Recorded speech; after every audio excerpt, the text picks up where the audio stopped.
Vautrer sur le canapé toute la journée. On avait trop la flemme. Oh, pour être honnête, je suis un peu désœuvré. Ils n'ont jamais levé le petit doigt. Les amis, bonjour et bienvenue dans ce nouvel épisode du Français by Alex, dans lequel je vais aujourd'hui vous proposer des expressions en rapport avec le fait de ne rien faire, ou surtout de n'avoir envie de rien faire, pour expliquer que vous n'avez pas fait grand-chose, ou que vous n'avez pas envie de faire grand-chose, ou bien parler de quelqu'un qui ne fait rien, qui n'a pas de réaction, des choses comme ça. Eh bien, il y a des expressions appropriées en français parlé. J'en ai 10 aujourd'hui, je crois, pour vous. Concentrez-vous, un papier, un crayon, pensez à activer les sous-titres si vous en avez besoin. J'ai traduit cette leçon en 12 langues différentes, vous devriez trouver la vôtre. Pourquoi pas devenir membre de la chaîne pour avoir accès aux transcriptions de toutes les leçons de la chaîne, ou presque, en format PDF. Ça vous permet de me lire tout en m'écoutant, c'est très efficace pour apprendre. Pour cela, le lien est en description, ou alors vous cliquez sur le bouton rejoindre qui est juste à côté du bouton s'abonner. 10 expressions pour vous aujourd'hui, c'est parti pour la première. Rester les bras croisés. Littéralement, on croise les bras comme ça et on reste comme ça. On reste les bras croisés. Tu fais de la musique, toi? J'ai entendu dire que tu voulais monter un groupe avec tes copains. Qu'est-ce qui s'est passé? Ça s'est pas fait, finalement? Pas vraiment. On a eu de gros désaccords sur la direction à prendre, sur le projet. Et surtout, certains membres ont décidé de rester les bras croisés et de ne pas proposer de solution. Donc on a abandonné. Ils sont tous restés les bras croisés sans rien proposer. Donc on a fini par abandonner. Parce qu'ils sont restés les bras croisés comme ça, sans rien faire, sans faire d'efforts, sans proposer de solution, ils sont restés les bras croisés, sans rien faire. Deuxième expression, je n'ai pas mis le nez dehors. Je n'ai pas mis le nez dehors, quand vous n'avez pas envie de sortir par exemple. Alors comment s'est passé ton week-end? T'as fait quelque chose de spécial ou quoi?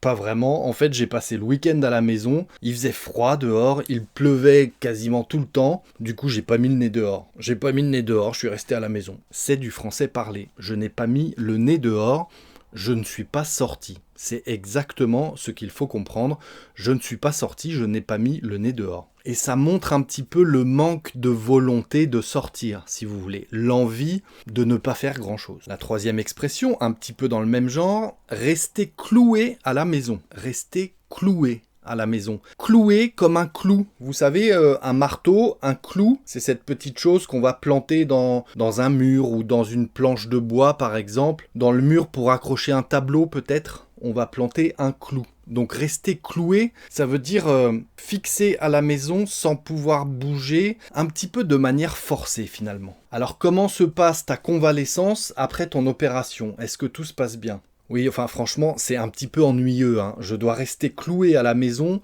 sans pouvoir faire grand-chose. Franchement, je m'ennuie. Je dois rester cloué à la maison. Je n'ai pas le droit de sortir finalement, parce que je suis en convalescence après une opération, donc on doit rester cloué à la maison, ne pas pouvoir sortir, ne pas être en quelque sorte autorisé à sortir. Quatrième expression pour vous les amis, ne pas lever le petit doigt. Ne pas lever le petit doigt. Ça veut dire en gros ne pas vouloir aider. Exemple. Bon alors comment s'est passé ton week-end avec tes amis? Tout s'est bien passé? Oui et non, pas vraiment. En fait, ils sont tous restés à l'intérieur de la maison tout le week-end, sans même aider avec les tâches ménagères. Ils n'ont jamais levé le petit doigt. Ils n'ont jamais voulu aider, ils n'ont jamais levé le petit doigt. Ils n'ont jamais fait l'effort d'aider avec les tâches ménagères dans la maison. Ils n'ont jamais levé le petit doigt. Ça veut dire qu'ils avaient envie de rien faire pour aider. Ils n'ont jamais levé le petit doigt. Cinquième expression, rester vautré. C'est du langage relativement familier, rester vautré, souvent vautré dans le canapé du salon d'ailleurs. Alors comment s'est passé ton dimanche? T'as fait des choses amusantes un petit peu, vous êtes sortis? T'as vu la météo dehors? Il a plu toute la journée, on est resté vautré dans le canapé devant la télé tout le dimanche. Vautré sur le canapé toute la journée. Vautré. Ça veut dire assis, presque allongé, de manière pas très élégante, à ne rien faire. Je vous fais pas un dessin, je pense que on l'a tous fait un jour et on le fait tous régulièrement de se vautrer dans le canapé comme ça, à rien faire, à regarder la télé. On est vautré dans le canapé. Et dans le même genre, la sixième, être affalé. On va pouvoir dire aussi être affalé dans le canapé.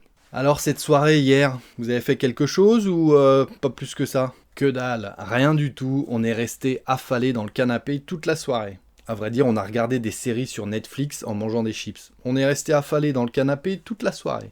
Rester affalé dans le canapé, rester vautré, ça veut dire la même chose, à moitié allongé, à ne rien faire, de manière un peu nonchalante, pas très élégante. On est resté affalé dans le canapé. 7e expression, être désœuvré.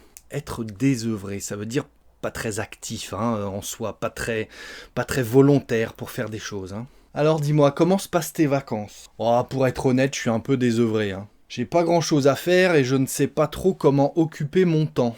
Je suis un peu désœuvré. Voilà, il manque une dynamique, on sait pas trop quoi faire, on s'ennuie, on tourne en rond, on est désœuvré. 8e expression, rester scotché devant une série. Rester scotché devant la télévision. Scotché comme la marque d'adhésif, le scotch. On en a fait un verbe, être scotché, rester scotché, à ne rien faire. Bon, comment s'est passé ton week-end alors? Raconte-moi. Écoute, plutôt tranquille, j'ai passé la majorité de mon temps scotché devant la télé, devant une série que je viens de découvrir là. Je suis resté scotché devant la télé tout le week-end. J'ai pas fait grand-chose à part ça. Je suis resté scotché. Collé, comme si j'étais collé avec de l'adhésif, je suis resté scotché à ne pas bouger devant la télévision, devant une nouvelle série que je viens de découvrir. Je suis resté scotché. C'est relativement familier, mais on l'entend très souvent. 9e expression, nous n'avons pas bougé de la soirée. Bouger, ça veut dire sortir. Tu bouges ce soir? Tu sors ou pas ce soir? Exemple.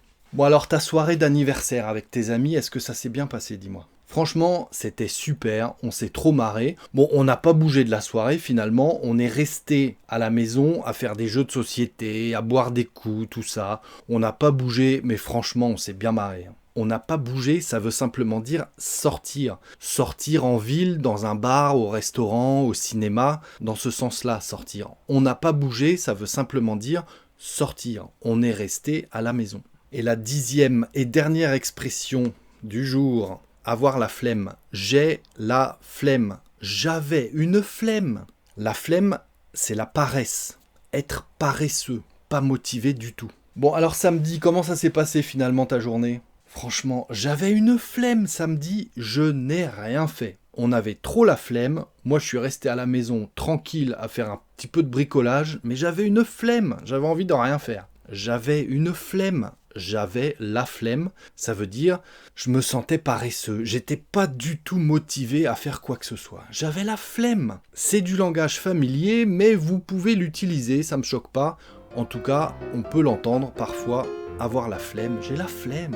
Voilà les amis, en tout cas j'espère que vous n'aurez pas la flemme d'écrire un petit commentaire. De mettre un pouce, ça fait toujours plaisir et ça me rend service. Et pourquoi pas vous abonner si ce n'est pas déjà fait en cliquant sur la cloche à côté pour recevoir une notification à chaque nouvelle parution.